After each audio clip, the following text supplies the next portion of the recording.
Dijo el filósofo francés Blaise Pascal lo siguiente: todos los hombres buscan la felicidad, no hay excepciones. Aunque empleen métodos diferentes, todos pretenden el mismo fin. La causa de que unos vayan a la guerra y otros la eviten es el mismo deseo en ambos, visto de manera diferente. La voluntad nunca da paso alguno que no vaya encaminado hacia ese objetivo. Esto es lo que motiva cada acción de cada ser humano, aun de aquellos que se ahorcan. El secreto de la verdadera felicidad es el tema que estaremos tratando en este día.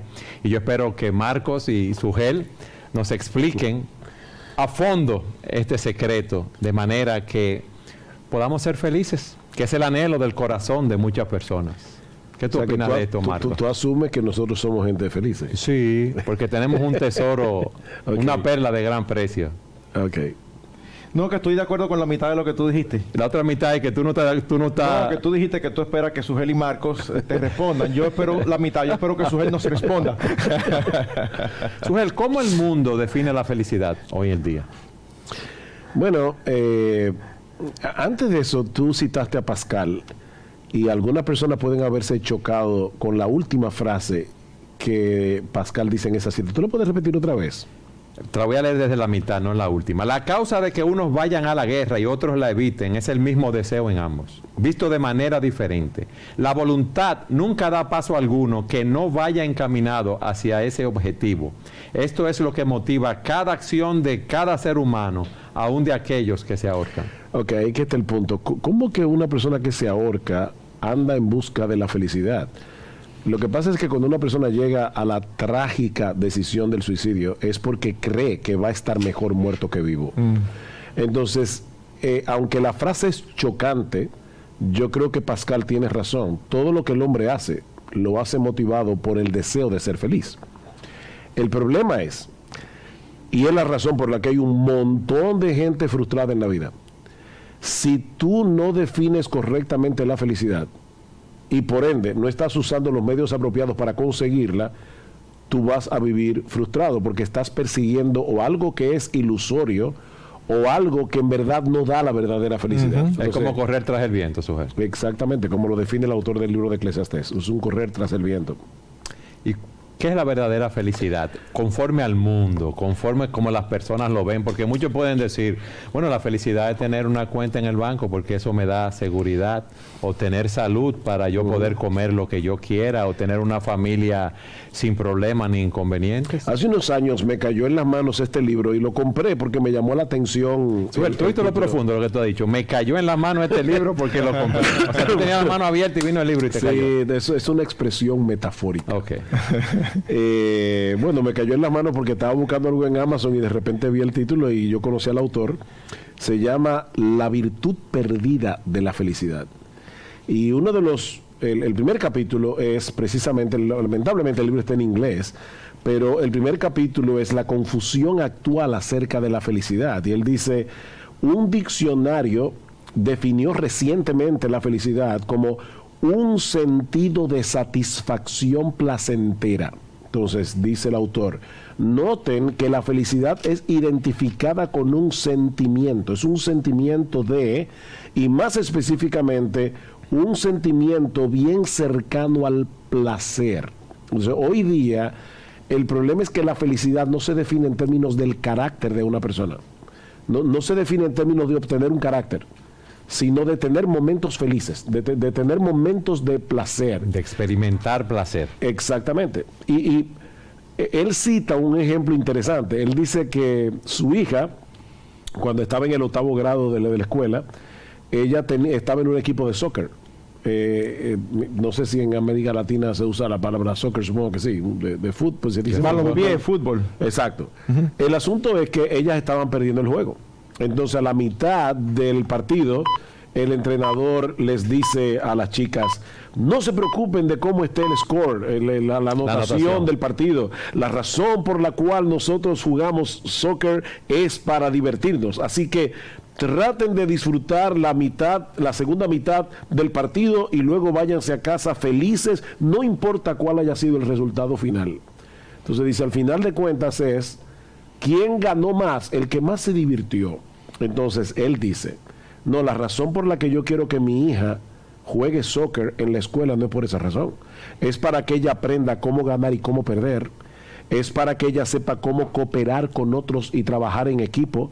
Es para que ella aprenda lo que es sacrificar por una meta a largo plazo, gratificaciones a corto plazo. O sea, la persona que dice, y muchas otras cosas más. O sea, porque el entrenar requiere sacrificio. Tú tienes que levantarte temprano, tienes que dejar de comer ciertas cosas. Tú dices, no, tengo que irme temprano de este lugar en el que yo quisiera pasar más tiempo porque al otro día tengo entrenamiento. A la larga, ¿qué es lo que ellos como pareja querían con su hija? Forjar un carácter. Pero el entrenador lo que quería era que se divirtieran. Y ese es el concepto equivocado que el hombre tiene hoy de felicidad. Y repito, por esa razón es que hay tanta gente frustrada. Porque la mayoría de las veces, primero, cuando tú defines la felicidad en términos de diversión, la vida tiene muchas cosas que no son divertidas. Y en segundo lugar, la diversión es momentánea. Tú disfrutas el momento. Yo me acuerdo cuando yo no era creyente, y me gustaba ir a fiestas, como a todos los jóvenes adolescentes de mi edad, yo siempre llegaba a casa con un profundo sentido de frustración. Y yo lo recuerdo perfectamente como ahora. Yo decía, bueno, ya bailé, disfruté el momento y ahora ya estaba en mi casa solo, ya pasó. Y en ese sentido, Sugel, ¿tú piensas que la felicidad es una meta o un resultado? Esa es una muy buena pregunta. La felicidad es el resultado de seguir la meta correcta, pero eso lo veremos más adelante. El problema es que las personas definen felicidad en términos de obtener cosas que al final de cuentas son medios para lograr un fin. Por ejemplo, tener dinero. O sea, una bóveda llena de dinero no te hace feliz. Bueno, una persona puede decir, lo que pasa es que el dinero me da la felicidad, me da seguridad. Entonces yo, si medio enfermo mañana, se enferma uno de mis hijos. Entonces, fíjate que el dinero es un medio para lograr un fin. Y el hombre va detrás de muchas cosas que son medios, pero que no son el fin. Por eso, como tú decías, ¿no? La felicidad es el resultado de... Y eso es quizás parte del problema de por qué todo el mundo quiere la felicidad y tampoco se la hallan, porque hay un desconocimiento de cómo se obtiene, o de qué la da, o de qué es. o de qué es. ¿Qué es la verdadera felicidad? Porque Eduardo hablaba ahora del dinero. Sin embargo, ¿no es cierto que estamos cansados de ver personas con muchísimo dinero que terminan quitándose la vida? O que tienen vidas infelices que a veces ellos lo reconocen, porque a veces no lo reconocen, pero uno sabe que tienen vidas infelices. De hecho, la mayoría de los psiquiatras que ganan bien son los psiquiatras de los ricos. Y hay mucha gente rica que tiene que estar yendo continuamente al psiquiatra. Le pregunte por qué. Porque viven ansiosos, porque viven angustiados. Entonces, todos los chistes que se hacen con, bueno, el dinero no da la felicidad, pero te deja cerca. A la larga no es verdad. O sea, hay mucha gente rica muy desgraciada. Mucha gente. Hay mucha gente famosa desgraciada. Con eso no estamos diciendo que el dinero per se o la abundancia de dinero per se produce infelicidad. Lo que pasa es que cuando uno va tras el dinero como aquello que va a producir la felicidad, siempre va a resultar decepcionado. Eso es lo que tú decías, Sugel. Si yo voy detrás de los placeres como el fin de mi vida, buscando la felicidad en los placeres son pasajeros. Hoy yo puedo tener dinero, mañana no. Hoy puedo tener salud, mañana no. Hoy puedo tener poder y fama, mañana no lo puedo tener. Entonces, yo no puedo centrar mi felicidad en esas cosas pasajeras. ¿Sabes qué? Es interesante con eso que Marco preguntaba, de si la felicidad es una meta o es un resultado, que Aristóteles, el filósofo griego, escribió un libro de ética que se lo dedicó a su hijo, se llama Ética a Nicómaco. Nombre, ¿verdad? ¿Cómo se le diría a él chiquito? Nicomaquito.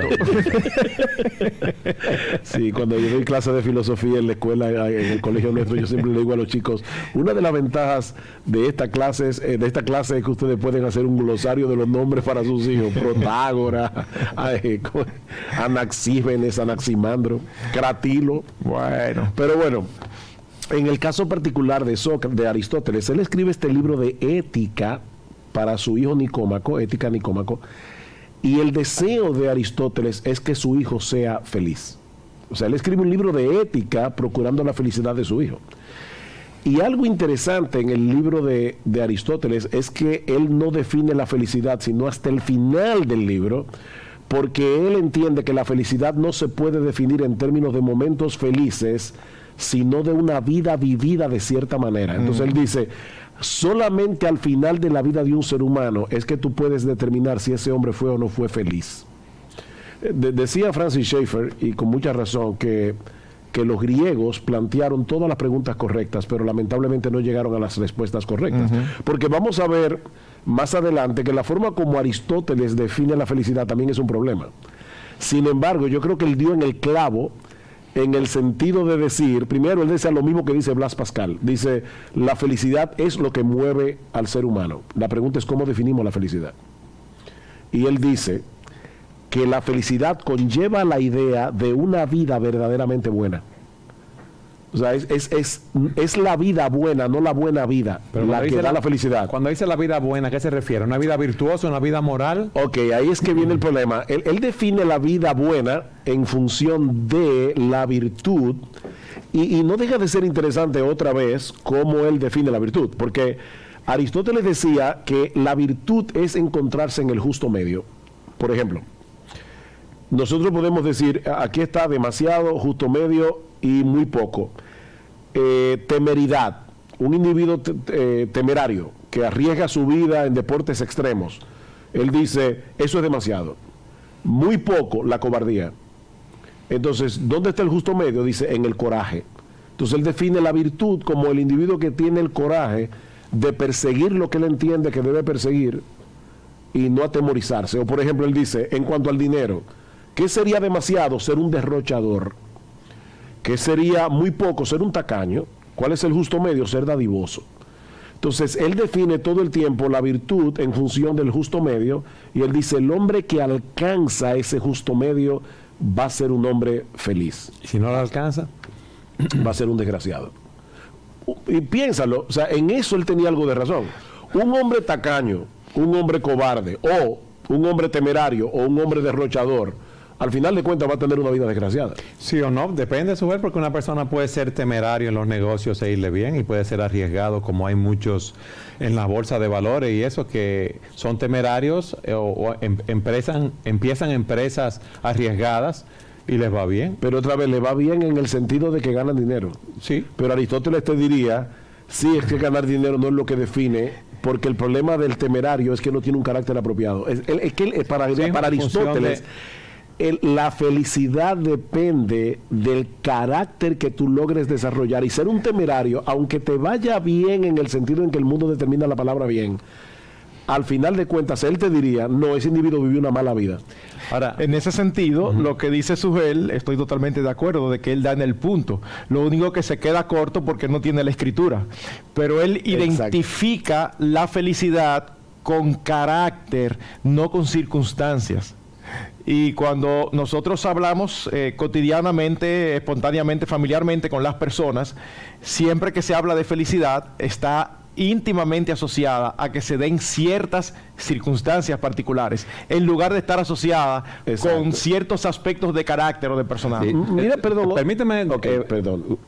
Buscar la definición de felicidad en el diccionario de la lengua española, para que lo comparemos con eso. Estado de ánimo de la persona que se siente plenamente satisfecha por gozar de lo que desea o por disfrutar de algo bueno. Otra vez, fíjate todas las palabras que se usan allí: disfrutar, plenamente satisfecho, por gozar lo que desea. Por gozar lo que desea. Eso no tiene que ver con carácter, de algo eso bueno. tiene que ver con situaciones particulares que se den conforme al deseo que tiene. Entonces, la verdad, ¿quién vive así las 24 horas del día? No, tú no vives así. Tú puedes lograr momentos felices, pero es lo que te diría Aristóteles: momentos felices no dan la felicidad. Porque de hecho, de vuelta otra vez al ejemplo que yo daba hace un rato de las fiestas, cuando tú terminas ese momento feliz, tú sueles sentirte deprimido o con una tendencia a la depresión. Es como estar como en alta y de repente el momento feliz se desvanece y tú vuelves al estado normal. Pero el problema es que tú no vuelves a un nivel, sino que generalmente tú quieres seguir disfrutando de esa adrenalina de felicidad y por lo tanto te sientes abatido y deprimido porque no la tienes. Nadie puede vivir aquí todo el tiempo. Entonces, por eso es que Aristóteles decía, no, es que la felicidad, la verdadera felicidad no tiene que ver con momentos de placer. De hecho, él define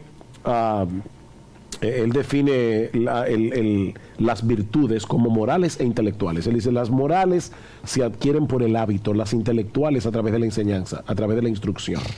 Pero cuando tú haces y repites una acción buena, tú vas creando un hábito que a su vez va creando un carácter. Y en eso de nuevo él tiene razón. Pero vamos a ver más adelante en este mismo programa que la felicidad tampoco se define exactamente en el sentido en que Aristóteles lo veía. A Aristóteles le faltaba la palabra de Dios para llegar a dar en el clavo. Pero en muchas cosas que él estaba señalando, él tenía razón, por la gracia común de Dios. Esta frase, Sugel, la felicidad es un bien en sí mismo y no simplemente un medio para alcanzar un fin más alto. Es exactamente, es que la felicidad, cuando tú alcanzas la verdadera felicidad, no es para lograr otra cosa más, sino que ya tú llegaste a donde ibas a llegar. No es un fin en sí mismo, la verdadera felicidad, definida de una manera correcta. Ya yo me imagino algunas personas que no están viendo en televisión, pero acaben de definirlo, ¿no? Porque queremos que tú sigas viendo el programa hasta casi el final. Y te vamos a decir en qué consiste la verdadera felicidad. Pero la verdadera felicidad no consiste en las cosas que la gente define. Yo te voy a dar un ejemplo. O sea, no consiste en las circunstancias externas, no consiste en la satisfacción de mis placeres. Hay personas que te dicen, mi satisfacción es tener una familia estable. Y mire, bueno, quiere el Señor que todo el mundo tenga una familia estable. Ahora te digo algo, yo quiero que tú expliques eso. Vamos a la pausa. Siga con nosotros en su programa Entendiendo los Tiempos. Amén, amén. Bendito es el nombre del Señor Jesucristo. Gracias a Dios por esta maravillosa conferencia que estamos escuchando en esta noche. Les invito para que nos deleitemos escuchando una hermosa página musical y continuamos con nuestro programa con el tema El secreto de la verdadera felicidad.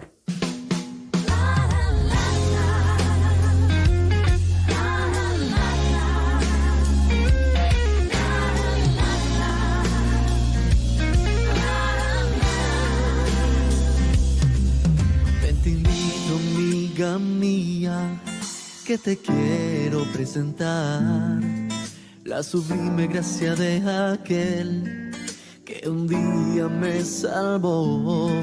Sabes, tú también lo necesitas.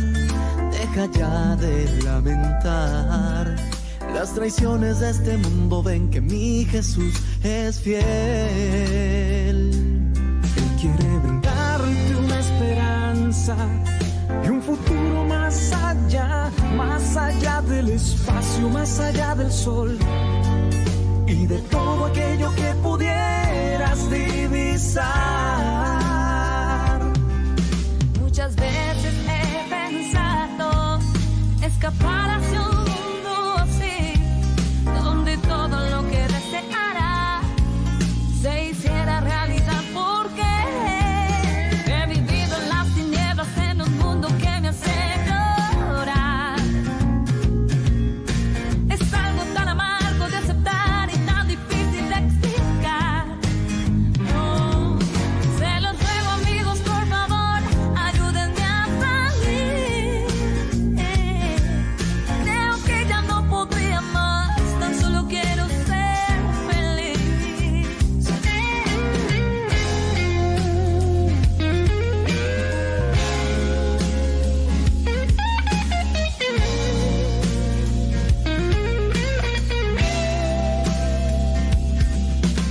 Acepta la invitación, solo acércate y verás que todo lo que imaginas sea así, solo en Él lo hallarás.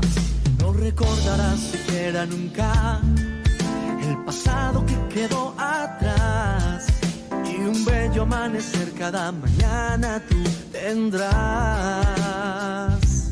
Ya no abrigues falsas esperanzas.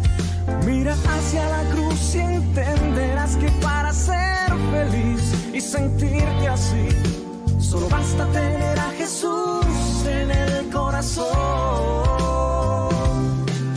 Veo abrirse un paraíso y mis ojos pueden admirar lo sublime de su amor eterno, de su gloria y hoy puedo sentir que mi llanto y sufrimiento terminaron, que llegó el amor, que mis horas de dolor ya son historia y tengo una razón, que al fin pude comprender y sé que me dijeron la verdad, que el sueño de ser feliz en Jesucristo es realidad.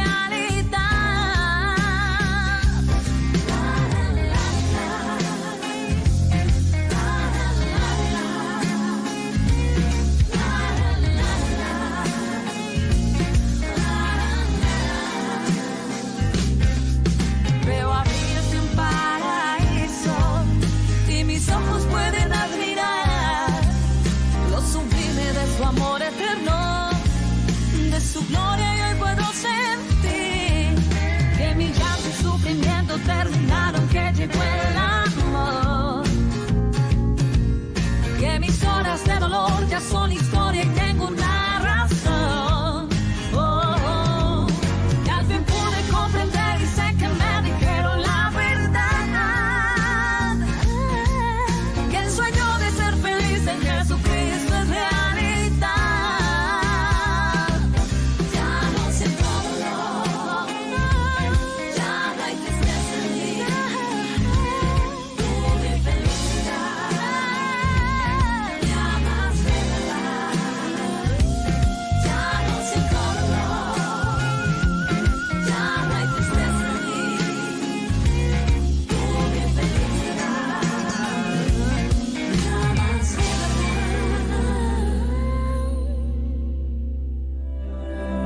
Sujel, al final del último segmento, tú nos ibas a explicar cómo un hombre que busca la felicidad en tener una familia estable o bien organizada, vamos a decirlo así, está corriendo tras el viento, vamos a decirlo de esa manera. Sí, fíjate, es más noble que una persona anhele y desee tener una vida estable a que una persona anhele y desee tener una vida llena de placeres, por más groseros que sean. O sea, ser un borracho nunca será mejor que un padre de familia que desea tener una vida estable.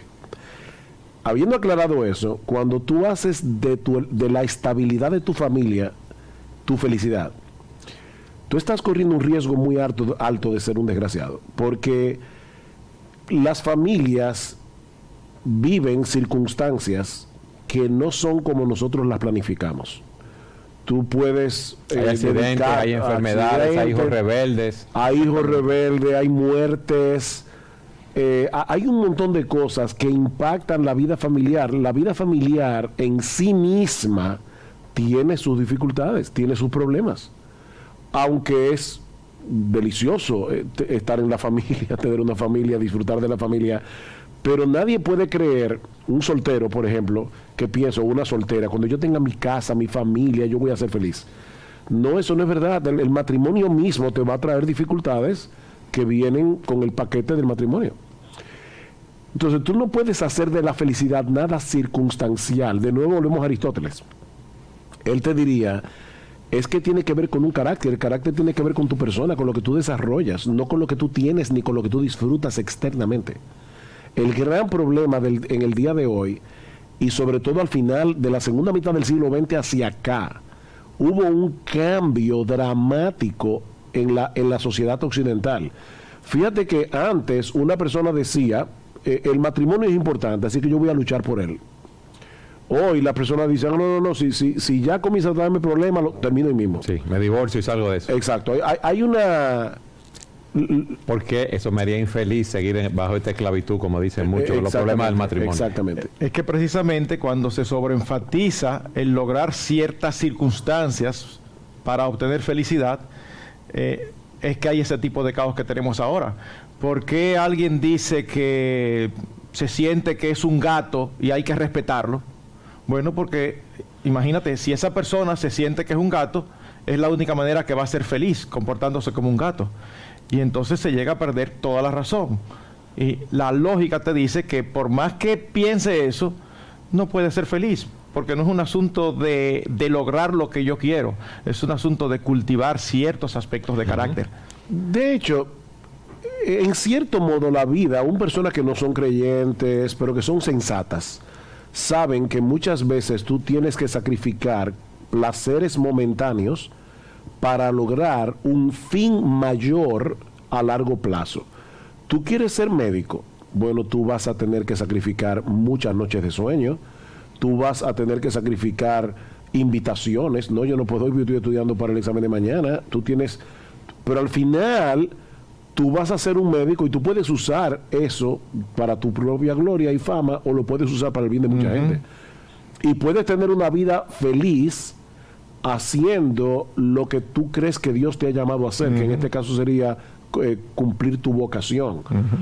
Yo soy feliz haciendo lo que yo hago, como pastor y predicador. Yo amo mi trabajo, pero exige sacrificio y esfuerzo tú pasarte horas en la semana estudiando un texto bíblico para luego poder hacer un mensaje o estar trabajando con los problemas de la gente. No siempre yo salgo de mi oficina alegre, no, porque a veces estoy tratando casos de vidas destruidas, de vidas destrozadas que me impactan mi corazón. Pero ahí volvemos al punto que vuelvo y cito a Aristóteles. Cuando yo veo mi vida o la vida de cualquier persona que está haciendo lo que ama hacer como un todo, no son momentos de felicidad, es la vida como un todo lo que estamos evaluando. Pero Aristóteles lo ve en función del hombre en sí, el desarrollar esa virtud, no como algo externo a él, para yo ser feliz. Exactamente, por eso él decía, no es vivir una buena vida, es vivir una vida buena. Como él la define, que es vivir una vida de virtud, que ya vimos cómo era que él lo definía. Ahora, hay algo que dice otra vez Aristóteles, y esto sí tiene que ver con la escritura, y yo creo que ahí volvemos a ver lo que es el hombre en su máximo razonamiento, pero sin la luz de la palabra de Dios. Hay un límite. El hombre inteligente, razonable, tiene un límite porque es una criatura limitada. ¿Cómo define Aristóteles realmente la felicidad? Él dice, en el cumplimiento de tu esencia propia. O sea, él dice, el ser humano fue creado no para vivir como un gato o para vivir como un puerco, disfrutando del chiquero, sino el ser humano fue, dice Aristóteles, creado para razonar. Lo que diferencia al ser humano de todo el resto de los seres es que el ser humano razona, y por lo tanto, mientras más razonable sea una persona y más razonable sea su vida, él dice, él va a ser feliz porque está cumpliendo su esencia propia. Otro filósofo más contemporáneo, Stuart Mill, él decía, es mejor ser un Sócrates insatisfecho que un puerco satisfecho. Y eso es fuerte, pero lo que él está diciendo es real. Ahora bien, ¿cómo lo ve eso la Escritura? Y aquí nos estamos acercando a la verdadera definición de felicidad. Sí, de la felicidad. Porque alguien puede estar mirando el programa y decir, pero ¿por qué están insistiendo tanto en Aristóteles si es un programa donde se supone que está en la Biblia? Bueno, es contrastando precisamente el concepto de felicidad, aún de aquellos que están bastante cerca, pero que no tienen la Escritura, al concepto de felicidad bíblico. Con eso le estamos diciendo, si tú vas por ese camino, por ahí no es. Exactamente. Exactamente, porque así como hay mucha gente rica y famosa desgraciada, hay mucha gente inteligente y desgraciada. Así es. De paso, mucha de la gente que no tiene a Dios y que logran cultivar su razón, usualmente son personas muy cínicas, porque se dan cuenta que muchos de los jugueticos que entretienen a la gente que no piensan mucho, no los entretienen a ellos, y por eso son gente desgraciadas, son gente amargada, son gente cínica. Entonces tampoco está en el ser del todo razonable, aunque sí es importante ser razonable, pero la verdadera felicidad está en lo que Aristóteles definió, pero no logró llegar al punto donde iba. La esencia. La esencia propia. La esencia.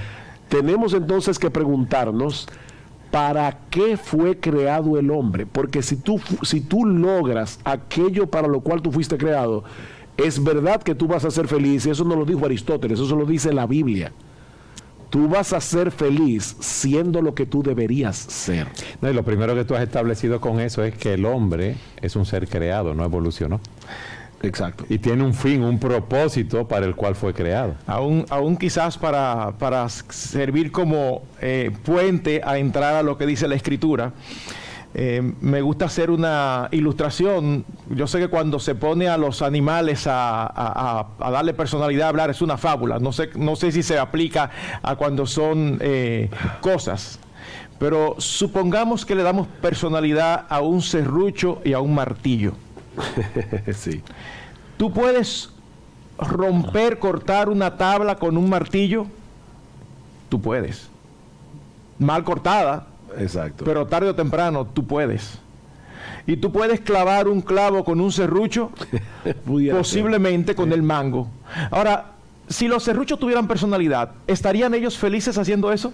No, porque de hecho a la larga vas a dañar el martillo y la madera, o vas a dañar al clavo y al serrucho. Exactamente. Y el punto fundamental es que se están utilizando para algo para lo que no fueron creados. Así que es imposible encontrar la felicidad fuera de la esencia o el propósito para el que nosotros fuimos creados. Y gracias a Dios que Él dice para qué fuimos creados en la Escritura. Ahora, yo tengo una pregunta que iría antes de eso. ¿Hay un ser que sea totalmente feliz en el universo? Dios. Nosotros vivimos en un mundo caído. Porque si Dios no es feliz en sí mismo, nosotros no podemos ser felices. De hecho, la Biblia le llama a Dios el único bienaventurado. Y bienaventurado significa precisamente feliz. Dios es un ser feliz.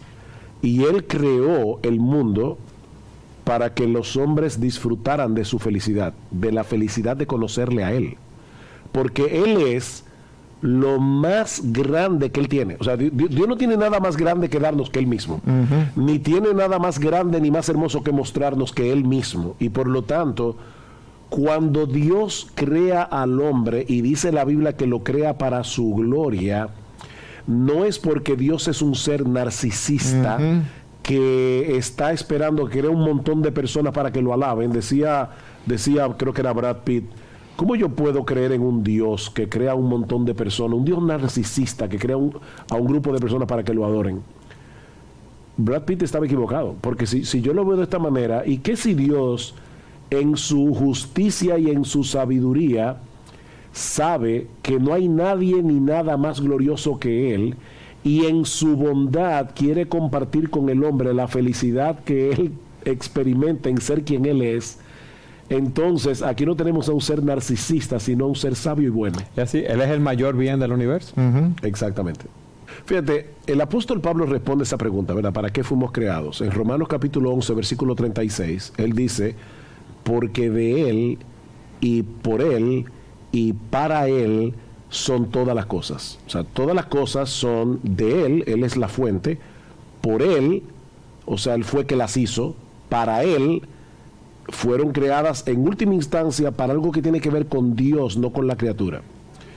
¿Cuál es la conclusión de Pablo en Romanos 11:36? A Él sea la gloria por los siglos de los siglos. Amén. Hace muchos años atrás, hace casi 500 años atrás, un grupo de teólogos se reunieron en la abadía de Westminster, hicieron un catecismo, el catecismo menor de Westminster, cuya primera pregunta es, ¿cuál es el fin último del hombre? El fin último, no el que es un medio para lograr un fin, sino el fin último. Ellos dicen, el fin último del hombre es, basado en la Escritura, glorificar a Dios y gozar de Él por siempre.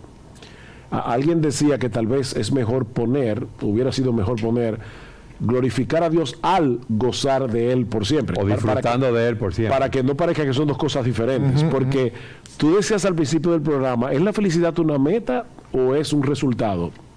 Bueno, lo que los teólogos de Westminster están diciendo es, porque nosotros fuimos creados para glorificar a Dios, es en el hecho de glorificar a Dios que yo voy a gozar de Él por siempre. Y mi vida, en un sentido general, va a ser una vida feliz, aunque tenga momentos de tristeza, momentos de dolor, desgracias. O sea, la vida es un tapiz que tiene muchos colores. Pero al final de cuentas, cuando nosotros podamos ver el tapiz completo, vamos a ver que los tonos claros y los tonos oscuros, todos ellos van a ser un hermoso tapiz. Pero yo no lo estoy viendo todavía. Yo veo solamente pedazos del tapiz. Pero el tapiz del cual nosotros somos parte va a ser un tapiz hermosísimo, y nuestra vida va a ser feliz siendo nosotros aquello para lo cual fuimos creados para ser. Para desear a Dios, glorificarlo, disfrutar de Él para siempre. Este texto que dice, me darás a conocer la senda de la vida, en tu presencia hay plenitud de gozo, en tu diestra deleites para siempre. Voy a poner un ejemplo que yo creo que aún las personas que nos están viendo que no son cristianas probablemente van a estar de acuerdo con nosotros. ¿Alguna vez tú has conocido a un egoísta y orgulloso consumado? Porque todos tenemos egoísmo y orgullo. Pero yo me refiero a una persona que viva, como decía un amigo mío, yo no lo niego, yo vivo para mí, para mí y para mí. Okay. Que sea muy evidente. Exacto. ¿Tú has conocido a un orgulloso consumado y a un egoísta consumado que sea feliz? ¿No? No. No, porque el hombre no fue creado para vivir para sí mismo. Vivir para uno mismo es claustrofóbico. Nosotros necesitamos, una razón trascendente por la cual vivir. Cuando digo trascendente es algo que está muy por encima más allá de nosotros. Por eso solamente Dios es la plenitud de nuestro gozo. Solamente a su diestra hay deleite para siempre. Por eso el salmista dice también, pon tu delicia en el Señor y Él te dará las peticiones de tu corazón. Un egoísta está viviendo contrario al diseño de Dios para él. Y el mundo está lleno de personas egoístas, como dice la Escritura, amadores de sí mismos, que es lo que caracteriza, ¿verdad?, a este siglo, a esta generación. ¿Y qué pasa? Por eso que vivimos en el caos, Ujel, porque cada quien quiere satisfacerse él, buscar lo suyo y no lo del otro. Vamos a suponer que una persona dice, ok, mi vida es para la gloria de Dios y estoy pasando por un tiempo difícil. No todo en la vida es felicidad. Este es un mundo caído, lleno de pecado, donde muchas cosas salen mal, donde muchos de los planes que nosotros hacemos no salen como nosotros queríamos que salieran. Pero yo quiero que las personas puedan ver a través de mí el carácter hermoso de Dios en cómo yo enfrento las dificultades. Yo puedo ser capaz de tener contentamiento y aún felicidad en medio del dolor. No porque yo sea masoquista y me guste sufrir. No, a mí no me gusta sufrir. Y de hecho, debo aclarar algo. El placer en sí mismo no es algo malo. Hay algo que dice este libro otra vez que me llamó mucho la atención y que por eso quisiera citarlo aquí. Él pregunta, ¿estamos nosotros diciendo que la satisfacción placentera es mala? Y dice, absolutamente no. Lo que estamos diciendo es, primero, que la satisfacción placentera es algo bueno, pero hay otros tipos de satisfacciones que son más importantes. Por ejemplo, llegar a ser sabio, llegar a ser una persona bondadosa.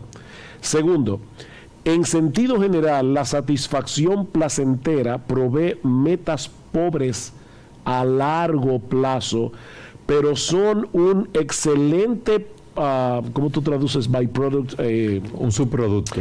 Son excelentes subproductos de una meta para la vida que sea correcta. O sea, vivir para la gloria de Dios es una meta a largo plazo que es correcta. Y en el interín tú vas a disfrutar de muchas cosas que son placenteras, pero tú no te vas a dejar atrapar por esas cosas. Es como la famosa historia que yo... Te lo puedo poner en términos más sencillos. Dios creó todas esas cosas para que nosotros las disfrutemos, sin perder de vista la perspectiva que el bien supremo es Él. Nuestro mayor gozo está en Él. Lo que pasa con el hombre es que ha hecho de la creación de Dios, de esas cosas lícitas, un ídolo. Ha querido buscar su satisfacción en esas cosas creadas por Dios. Pero te digo algo. En la creación en lugar del creador. No puede ser que se haya ido el segmento. Se fue. Siga con nosotros en su programa Entendiendo los Tiempos. Bueno, glorificamos a nuestro Dios por enseñarnos tantas maravillas que nosotros necesitamos. Así que en este momento les invito para deleitarnos escuchando otra hermosa página musical y continuamos con nuestro tema del día de hoy, el secreto de la verdadera felicidad.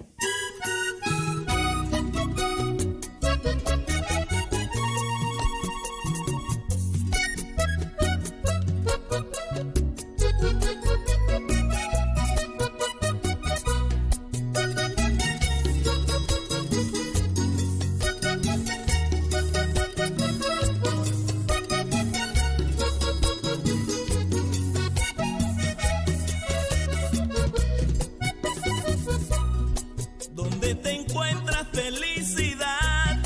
Fue mi pregunta en algunos años.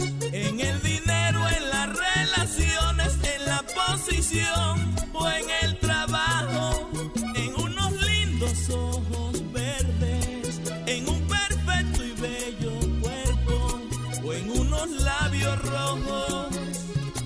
Por favor dime dónde. Algo muy dentro de mí me decía que algún día podría encontrarla, que había felicidad no ficticia, aunque había sido difícil hallarla. Me sorprendiste y no pude evitarlo, ya ves, pues te hallé en el lugar donde nunca pensé, porque no imaginé que estuvieras allí en un madero, que solo al mirarlo pude recordarlo, todo el sufrimiento de un hombre tan bueno. Pero te escondiste detrás de unos clavos, también detrás de una corona de espinas. Tú te escondiste detrás del madero, donde Jesucristo nos dio amor eterno. Pero te escondiste detrás de unos clavos, también detrás de una corona de espinas. Tú te escondiste detrás del madero, donde Jesucristo nos dio amor eterno. Gracias, Señor, porque me diste la felicidad.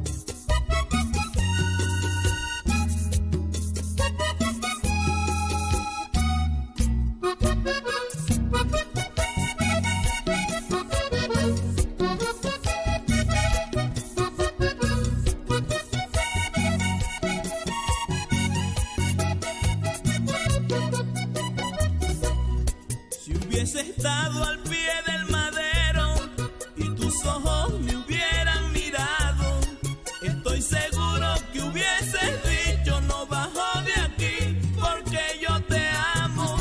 Sé que solo con ese hecho mi corazón habría estallado. Con ese sacrificio felicidad me has dado. Aunque no estuve allá al pie del madero, hoy en mi cuarto en medio de la noche puedo sentir tu presencia y me dices: ven, hijo mío, que amarte yo quiero. Quiero que sepas y sientas cuánto te amo yo y que me necesitas para ser feliz. Y desde ese momento mi corazón late tan fuerte y estoy tan seguro que si un día me faltas, mi corazón triste podría morirse. Pero te escondiste detrás de unos clavos, también detrás de una corona de espinas. Tú te escondiste detrás del madero, donde Jesucristo nos dio amor eterno. Pero te escondiste detrás de unos clavos, también detrás de una corona de espinas. Tú te escondiste detrás del madero, donde Jesucristo nos dio amor eterno. Pero te escondiste detrás de unos clavos, también detrás de una corona de espinas. Tú te escondiste detrás del madero, donde Jesucristo. Sujel, explícanos cómo el hombre quiere buscar su felicidad, su gozo, su satisfacción en las cosas creadas y no en el creador, y lo que eso genera en el hombre. Ok, fíjate lo que dice Pablo en 1 Timoteo capítulo 6. Dice: a los ricos de este siglo mándales que no sean altivos, que no pongan su esperanza en las riquezas, las cuales son inciertas, sino en el Dios vivo, que nos da todas las cosas en abundancia para que las disfrutemos. Yo te voy a decir honestamente, hay muchas cosas en la vida que yo disfruto. Que disfruto mucho. Es que Dios nos creó a nosotros, oye, Sí. bien, con ese deseo de felicidad, y creó esas cosas para que las disfrutemos. No, y aún con la capacidad de sentir placer y de experimentar placer. O sea, hay cosas que a mí me dan mucho placer y yo las disfruto. Habían dos muchachas, antes de que se inventara el internet, cuyos novios se fueron a vivir al extranjero. Yo viví esa experiencia cuando estaba estudiando fuera de aquí hace muchos años, cuando yo tenía 18 años. Resulta que las cartas llegaban cada 15 días. Así que estas dos muchachas, cuando llegaba el día 15 del mes, ellas estaban muy ansiosas esperando al cartero. Una de ellas porque estaba esperando carta del novio. La otra porque de tanto ir el cartero a la casa terminó enamorándose del cartero. Okay. Entonces fíjate, ¿cuál es el problema del hombre? El problema del hombre es que no ve las cosas que Dios nos da como cartas de amor. El problema es que se ha enamorado del cartero. Se enamoran del cartero. O sea, ellos no ven diciendo, esto que Dios me ha provisto es una muestra del amor y de la bondad de Dios para conmigo, y yo disfruto a Dios en las cosas.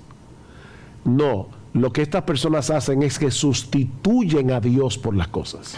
Y eso es lo que se llama idolatría. Se enamoraron del cartero y van a terminar viviendo vidas desgraciadas. Mira cómo Pablo compara cuando dice que a los ricos que no pongan su esperanza en las riquezas, las cuales son inciertas. ¿Tú sabes cuántas personas se quitaron la vida en la famosa Gran Depresión? La Gran Depresión del 27. Se tiraban de los... ¿Por qué? ¿Del 27 o 29? ¿Por qué? O porque ese era su Dios. Su vida ya no tenía ningún sentido porque perdieron el dinero. Por eso es que Pablo dice, unos versículos antes, dice que la raíz de todos los males es el amor al dinero. Codiciando los cuales fueron muchos traspasados de muchos dolores. Se apartaron de la fe y fueron traspasados de muchos dolores. Y por eso dice, teniendo un sustento y abrigo, aprendan a estar contentos. Porque mi contentamiento está en el hecho de tener a Dios como mi Dios y vivir para su gloria. Viviendo para su gloria, nosotros nos deleitamos en Dios, que es el máximo deleite, y a la vez podemos disfrutar de las cosas que Él nos da, que son realmente placenteras. En otras palabras, hay un principio general que es inherente a la felicidad, que es vivir para el propósito por el cual nosotros fuimos creados. Y mientras hacemos eso, porque alguno puede estar oyendo y, entonces ahora todo el mundo tiene que hacer lo mismo. Bueno, todo el mundo no tiene que hacer lo mismo, pero todo el mundo tiene que perseguir lo mismo, vivir para aquello que fue creado para la gloria de Dios. Tú encuentras deleite en la música, tú encuentras deleite en la lectura, yo encuentro deleite en el deporte. Pero los tres lo hacemos con la conciencia que nuestro llamado no es encontrar deleite en esas cosas per se, que nuestro llamado es encontrar el deleite en cumplir el propósito de glorificar a Dios en nuestras vidas. Eso por un lado. Y por el otro, tú dijiste algo que quiero enfatizarlo un poquito, porque para la mayoría de las personas la felicidad está íntimamente ligada a las circunstancias. Y aunque lo habíamos mencionado ahorita, quiero ser un poquito más específico ahora. Cuando nosotros vemos vez tras vez, y la Escritura usa más que el término felicidad, deleite, alegría, gozo, es impresionante cómo los que conocen al Señor pueden ser felices, pueden tener gozo, pueden tener alegría, aún en las más difíciles circunstancias. Y hay muchísimos textos que pudiéramos mencionar. Permítame mencionar solamente el texto en el libro de Habacuc, capítulo 3, donde el profeta se le ha revelado por parte de Dios que Dios va a mandar a un pueblo sanguinario a ser instrumento de juicio para ellos, a los caldeos. Y él se encuentra escandalizado. Sin embargo, cuando él entiende que eso está dentro de los propósitos de Dios, él termina hablando de algo que es una porción muy hermosa. Dice el profeta: aunque la higuera no eche brotes, ni haya fruto en las viñas, aunque falte el producto del olivo, y los campos no produzcan alimento, aunque falten las ovejas del aprisco, y no haya vacas en los establos, con todo, yo me alegraré en el Señor, me regocijaré en el Dios de mi salvación. El Señor Dios es mi fortaleza. Él ha hecho mis pies como los de las ciervas, y por las alturas me hace caminar. En otras palabras, todas las cosas se me pueden dar contrario a lo que yo esperaba. Y como yo no tengo puesta mi felicidad en que las cosas sean como yo quiero, yo como quiera puedo permanecer siendo feliz y gozoso, porque en medio de eso encuentro mi felicidad en mi relación con Dios. Él es que me fortalece, Él es que me sostiene, aún en las circunstancias más difíciles. Porque Él puso las cosas en una correcta perspectiva. El olivo los campos, el ganado, él lo vio como dones, como regalos de Dios. Y aunque eso faltare, eso no determinaba su felicidad, porque su gozo, su felicidad, su contentamiento, si podemos utilizar todas esas palabras como sinónimo, estaba en Dios, y como él dice aquí, en el Dios de su salvación. No eran sus metas. Por eso Pablo decía, yo he aprendido a contentarme cualquiera que sea mi situación. Fíjate, le está diciendo, no son las circunstancias las que determinan mi felicidad o mi infelicidad. Si son las circunstancias de tu vida las que determinan eso, tú estás en problemas, porque tú no controlas las situaciones que llegan a tu vida. Y lo que él continúa diciendo, sé vivir en pobreza, sé vivir en prosperidad. Pero al mismo tiempo, en ese versículo Pablo dice algo también muy importante. Él dice, he aprendido. Eso significa que no es natural para el hombre, ni para el inconverso, ni para el cristiano. Lo que pasa es que el cristiano aprende a pensar bien conforme a lo que Dios ha revelado y entonces hace los ajustes. Porque de manera natural, nosotros somos egocéntricos y queremos que las cosas funcionen como nosotros queremos para sentirnos bien. Tú has dicho algo extremadamente importante y que no podemos dejar de decir antes de terminar este programa. Y es lo siguiente.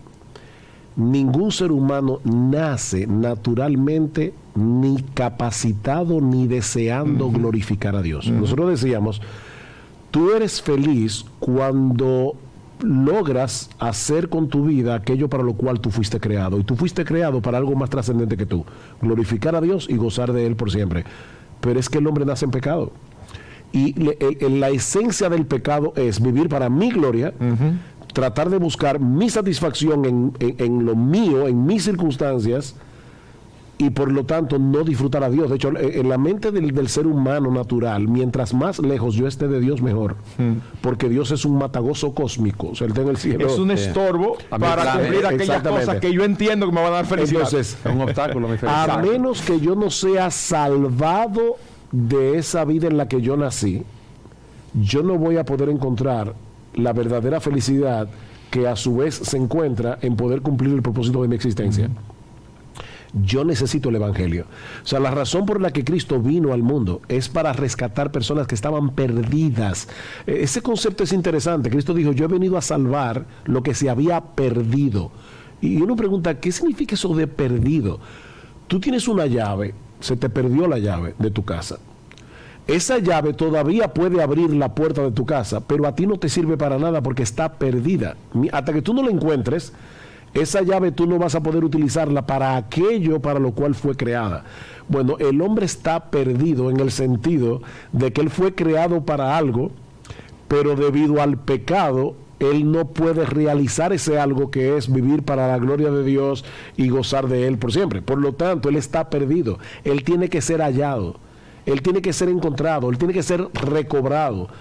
Ahora, para que eso fuera posible, Jesucristo tuvo que venir al mundo como hombre, morir en una cruz para pagar nuestra deuda con la justicia de Dios, reconciliarnos con Dios, cambiar la inclinación dominante de nuestras almas, que es antes era hacia el pecado, ahora es hacia Dios. Todo eso tuvo que ser hecho para que nosotros ahora no estemos perdidos, sino que seamos encontrados. Ahora yo soy una llave que abre la puerta, ahora yo soy un reloj que da la hora. Tú puedes tener un reloj que te diga, mire, este reloj es increíble, este reloj es a prueba de balas, a prueba de golpes, a prueba de fuego, te da los 7 días de la semana, te dice las estaciones del año, la fase de la luna, funciona como calculadora. El único problema es que no da la hora. Yo compro una cosa que me haga todo eso, pero no un reloj, porque el reloj se hizo para dar la hora. Y si no da la hora, no sirve para lo que fue creado. El problema del ser humano es que el ser humano tiene muchas capacidades. El ser humano no ha dejado de ser capaz de llegar a la luna, pero no hace lo que es más importante. Él hace muchas cosas, pero no lo más importante. Él es capaz de hacer un montón de cosas que requieren de mucha inteligencia y de mucha capacidad, pero no da la hora. Es un reloj que no da la hora. Él tiene que ser encontrado, y para ser encontrado necesita el Evangelio. ¿Cómo entonces puede dar la hora? ¿Qué hace el Evangelio para que esa persona que está perdida pueda dar la hora, pueda cumplir con el propósito para el cual fue creado? Bueno, en primer lugar, me hace ver la vida como la vida realmente es, en el sentido de verme a mí mismo como lo que yo soy. Yo no soy Dios, yo soy un pecador. Me hace ver que yo merezco la condenación porque yo he pecado contra Dios. Me hace ver a Dios como lo que Él es, como el ser más maravilloso, más extraordinario. Y al mismo tiempo me muestra qué hizo Dios para que yo, que soy pecador, pudiera ser amigo de Él, reconciliarme con Él, que es el ser más extraordinario. Jesucristo murió en una cruz para pagar mi deuda con la justicia divina, y por lo tanto ahora yo debo abrazar a Jesús en arrepentimiento y fe. Nosotros podemos pensar en el arrepentimiento y la fe como las dos manos con las cuales yo abrazo a Cristo. Yo tengo que venir a Él en arrepentimiento y fe, y cuando yo hago eso, yo soy transformado. El Espíritu Santo me transforma. Como yo decía ahorita, la inclinación dominante de mi alma. Cuando yo no era creyente, la inclinación dominante de mi alma era hacer lo que me dé la gana. Era vivir para mí. Ahora, la inclinación dominante de mi alma es vivir para Dios, aun cuando yo todavía soy pecador, tengo pecado en mí, que muchas veces me lleva a vivir para mí. Pero yo soy un barco ahora que sabe para dónde es el rumbo. Cuando me desvío, tengo que arrepentirme de nuevo y volver a coger el rumbo otra vez. O sea, alguien decía que la vida cristiana es una vida de constante arrepentimiento y constante fe, porque el mundo me sigue seduciendo para que yo trate de encontrar mi felicidad en las cosas creadas, sino en el Creador. Pero el Evangelio me ayuda a corregir el rumbo. Ahí está la estrella, el ideal, y yo digo, me extravié. De nuevo arrepentirme y de nuevo volver a ver la vida como la vida realmente es. La felicidad no está en las cosas creadas, jamás. Una cosa creada puede ser mejor que el que la hizo, y este mundo fue hecho por Dios. Por lo tanto, la felicidad está en poder conocer ese Dios y ser reconciliado con ese Dios a través de la persona de Jesús. Lo que uno haga con el mensaje del Evangelio es determinante para nuestras vidas aquí ahora. Porque si le doy la espalda a Dios, voy camino a una condenación eterna. Aquí, ahora y por toda la eternidad. Exactamente, es lo que ha estado diciendo Sugel. No es solamente que Cristo vino a liberarnos de la condenación de nuestros pecados. Cristo vino a librarnos de muchas de las consecuencias del pecado. Cristo vino a capacitarnos para que pudiéramos disfrutar y deleitarnos en Él. Una de las tantas formas en que es expresada en las Escrituras es cuando el Señor Jesucristo dice: yo he venido para que tengan vida, pero no se queda ahí, y dice para que tengan vida en abundancia. En otras palabras, es para que sepan lo que realmente es la buena vida, es para que sepan lo que realmente es vivir. El que no conoce a Cristo no puede cumplir el propósito de Dios en su vida, y si no puede cumplir el propósito de Dios en su vida, es imposible que sea feliz. Bueno, es interesante que Cristo dice que el que cree en Él tiene vida eterna, y para muchas personas vida eterna es como la fuente de la eterna juventud que buscaban los españoles. Juan Ponce de León fue a la Florida buscando la fuente de la juventud, eterna de la juventud. La vida eterna no se define en la Biblia en términos de una vida larga, que nunca termina, es en términos de una relación, dice Cristo, y esta es la vida eterna: que te conozcan a ti, el único Dios verdadero, y a Jesucristo a quien has enviado. Conocer a Dios es el secreto de la verdadera felicidad, y vivir para Él. Y eso solamente puede conocerse a través del Evangelio, que es el poder de Dios para salvación. Como a través del Evangelio la justicia de Dios se revela por fe y para fe. Como está escrito, como dice la palabra, mas el justo por la fe vivirá. Y el que rechaza ese mensaje tiene la ira de Dios sobre él. Esa ira que se revela contra toda impiedad e injusticia de los hombres que con injusticia restringen la verdad. Amén. Por eso, si una persona quiere ser verdaderamente feliz, debe ir a los pies de Cristo. Suel, y ese texto que tú mencionaste, citaste, el que cree en el Hijo tiene vida eterna, tú te quedaste ahí, pero dice el texto que el que no obedece al Hijo no verá la vida, sino que la ira de Dios está sobre él. O sea que la única manera de yo disfrutar de Dios y de disfrutar de los buenos dones de Dios, de los regalos que Él me ha dado, disfrutarlos a plenitud, es a través de Jesucristo. Amén. Porque Él es el único mediador entre Dios y los hombres. Y solamente a través de Él podemos disfrutar de todas esas bendiciones. El que tiene al Hijo tiene la vida. El que no tiene al Hijo de Dios no tiene la vida. Yo he venido para que tengan gozo, dice Él también. Y para que mi gozo esté en vosotros. Para que mi gozo esté en vosotros. La palabra gozo allí es sinónimo de felicidad.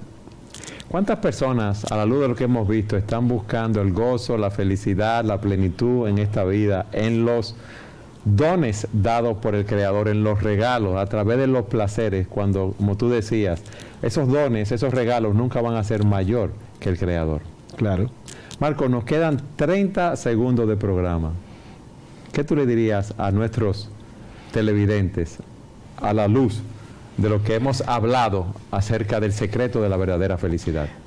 En primer lugar, a los que nunca se han arrepentido de sus pecados, nunca han creído en Cristo como su Salvador, que clamen a Él, que clamen a Dios que les dé fe y arrepentimiento, porque es la única posibilidad que tienen de que conozcan la verdadera felicidad. Una felicidad aquí y ahora, independiente de las circunstancias, y en la eternidad, cuando ya no va a haber circunstancias que estén opuestas a nosotros. Y si es al creyente, a veces nosotros vivimos como el tipo de personas que heredó una gran fortuna de un familiar en una nación lejana, con el único problema que él no lo sabe. En otras palabras, es rico, pero no lo sabe, y cada mes está pasando trabajo para ver cómo llega hasta el final, sin saber que tiene un tesoro. Hay cristianos que viven la vida cristiana y tienen todas las razones del mundo y todas las herramientas para vivir una vida gozosa, feliz, y no lo hacen porque tienen sus ojos puestos no en aquellas cosas que aprovechan, como es una relación con el Señor permanente, increciendo, donde uno puede disfrutar y gozar cuando está cumpliendo exactamente aquello para lo que Dios lo creó. El secreto de la verdadera felicidad, glorificar a Dios teniendo una relación con Él, disfrutando de Él para siempre. Nos vemos en nuestro próximo programa. Amén, amén. Bueno, gracias al Señor Jesucristo por esta maravillosa conferencia que sé que ha sido y será de mucha bendición para cada uno de los oyentes. Agradecemos en el nombre del Señor a cada uno de los que han estado allí muy juiciositos escuchando esta maravillosa programación. Les deseamos que el Señor les bendiga. También a nuestro hermano Fernet, Dios lo bendiga, hermano, por estar allí muy juicioso todos los días con estos